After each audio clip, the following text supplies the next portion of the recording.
My mother took a vacation with her new family on my birthday, leaving me alone at home. As a result, I decided to remove them from the house, which I legally own. Hello Reddit I+ here. My name is Tyler Blake, and I turned 18 just 3 weeks ago. Most people celebrate that milestone with parties, friends, and family. Me? I spent mine alone in a house that was legally mine, abandoned by the woman who should have been there for me, my mother. Let me back up. My father, Daniel Blake, passed away from a sudden heart attack when I was just 10. He was a quiet man, but everything he did was for me. Before his death, he made sure to put the house and a good chunk of savings in a trust, with the intention that it would all go to me when I turned 18. Until then, my grandparents, his parents, were put in charge of everything. My mother, Natalie, was allowed to stay in the house and raise me there. That was the agreement. For a while, things were okay. But 2 years after Dad died, Natalie remarried. She met Rick, a sleazy insurance broker with a fake smile and a real knack for manipulating people. Within a year, she had 2 more kids with him, and I quickly learned where I ranked in her new life. Dead last. It started small canceled movie nights, missed school events, forgotten birthdays. But over time, it became clear that I was just a leftover from her old life. Rick never really liked me, and the feeling was mutual. He treated me like a tenant in my own home. His kids took over everything: my TV, my space, even my bedroom when I wasn't home. My mom didn't just let it happen, she encouraged it. Thankfully, my grandparents, Helen and George Blake, never turned their backs on me. They called, visited, helped me with school, made sure I had clothes, food, and dignity. They also reminded me every year, when you turn 18, the house is yours. Your dad made sure of that. At the time, I thought it was just a nice sentiment. I never planned to do anything drastic, but that changed the night before my birthday. I came home from work. I'd picked up a part-time job at a coffee shop and found suitcases by the door. My mom was all smiles. "We're going to the lake house for a week," she said. "Rick booked it months ago." I blinked. "Tomorrow's my birthday." She shrugged, not even ashamed. "You're 18 now. You'll be fine. Order pizza or something." That was it. No cake, no card, no plan. Just see ya. Like I was the neighbor's kid they were doing a favor for. I didn't argue. I'd stopped expecting anything from her a long time ago. But that night, I sat in the house alone and thought about everything. About my dad, about the way she treated his memory and me, and about what my grandparents had told me. The next morning, Helen and George came over. They brought a homemade cake and a manila envelope from the estate attorney. My grandpa looked me in the eye and said, "Tyler, your father wanted you to have something permanent. As of today, this house is yours." I opened the envelope. Deed papers. Finalized documents. It was all official. My grandma hugged me and whispered, "If they ever make you feel like a stranger in your own home, remember whose name is on that title." I didn't know it yet, but that sentence would light the match. 3 days later, I walked into the kitchen and found one of Rick's kids, a 7-year-old menace, digging through my backpack. He dumped my sketchbook, my earbuds, even my wallet on the floor. My room, still being used as a toy dump. The living room looked like a daycare exploded, and in the corner, still framed and untouched, was a picture of my dad, gathering dust, while Rick's face plastered every wall like a badge of ownership. That night, I looked up property laws, called the attorney, reviewed the trust. Every document confirmed what I already knew. Natalie had zero legal claim to the house. My dad's will had been airtight. When they returned from vacation a few days later, I was sitting in the living room waiting. Natalie walked in like she owned the place. "Ugh," she said, dumping her purse. "We spent so much on that trip, but Rick says the equity on this house will cover the credit cards." I froze. The equity on this house. I stood up. "We need to talk." She didn't even look up. "Can it wait? I'm exhausted." "No," I said. "I want you and your family to move out." She blinked, confused. "What are you talking about? This house is mine. It's legally mine now, as of my birthday. You don't live here anymore. None of you do." The silence was deafening. Rick scoffed. "Kid, are you serious? You think you can just kick us out?" "I know I can," I replied. "My grandparents and my lawyer have already confirmed it.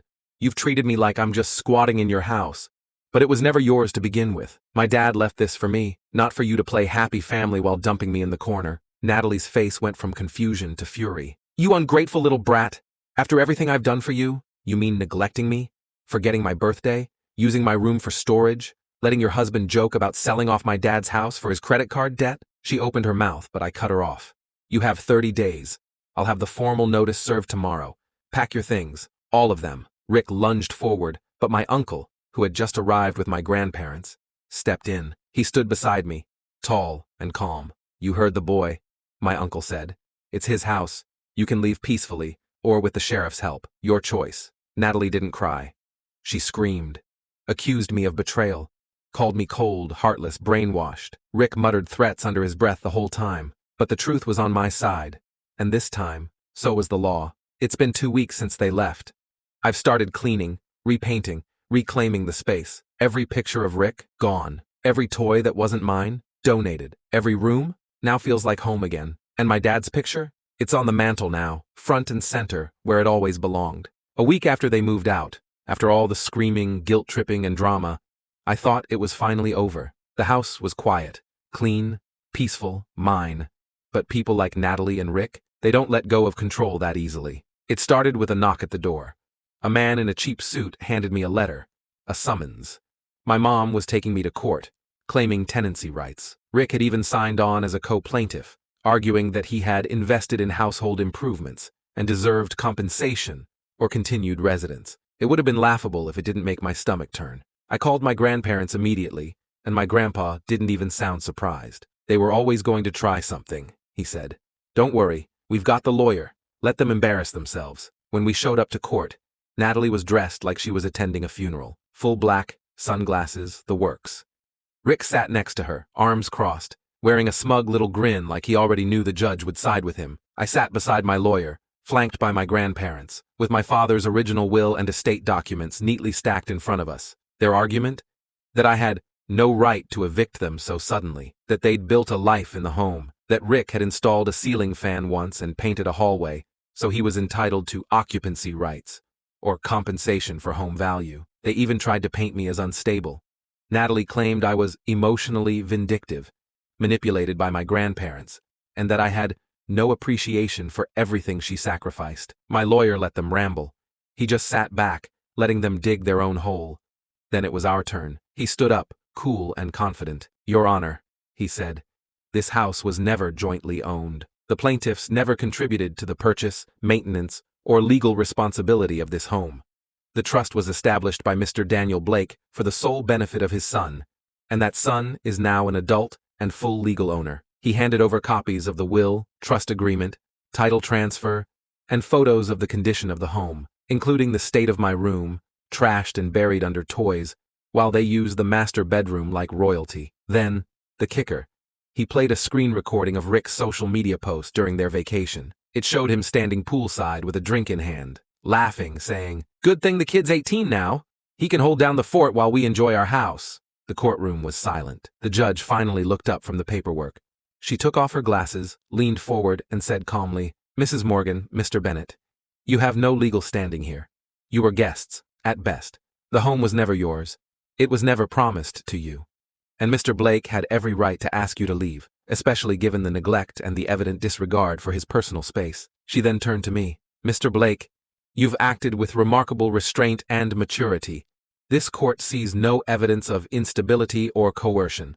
Only a young man asserting his rights. Case dismissed." Rick jumped up and tried to argue, shouting that they had nowhere to go and that I was ruining a family. The judge didn't even acknowledge it. She stood up and walked out. It was over. As we walked out of the courthouse, Natalie ran after me in the parking lot. "You're going to regret this, Tyler," she snapped, tears in her eyes.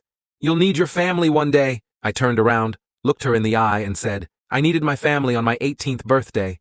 You were at a resort." She froze. Rick pulled her arm, muttering something bitter, and they walked off. Defeated. Back home, I framed the court's dismissal and hung it next to my dad's picture. Not out of pettiness, out of peace. Because for the first time since he died, I wasn't just living in his house, I was honoring it.